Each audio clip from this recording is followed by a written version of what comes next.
বর্ষপূর্তি উপলক্ষে কুষ্টিয়া জেলা প্রশাসন কর্তৃক আয়োজিত আজকের এই অনুষ্ঠানের সম্মানিত সভাপতি মান্যবর জেলা প্রশাসক মহোদয়, উপস্থিত আছেন পুলিশ সুপার মহোদয়, আছেন আমাদের জেলার বিভিন্ন পর্যায়ের কর্মকর্তাবৃন্দ,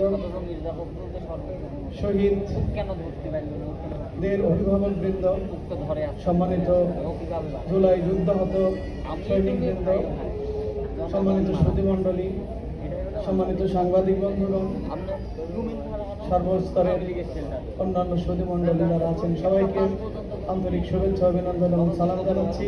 আসসালামু আলাইকুম ওয়া রাহমাতুল্লাহ।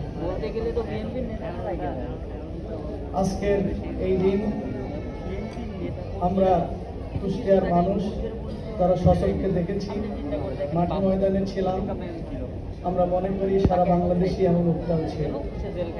তাই আজকের এই দিনের আমি প্রথমেই আমাদের কুষ্টিয়ার 15 জন শহীদের অন্যতম শহীদ ওসামা, শহীদ বাবলু ফরাজি, শহীদ আবদুল্লাহ সহ সারা বাংলাদেশের প্রায় 2000 যারা শাহাদত বরণ করেছেন, তাদের জন্য মহান রবের কাছে রুহের মাগফিরাত কামনা করছি এবং তাদের জান্নাতে সুউচ্চ মাকাম কামনা করছি।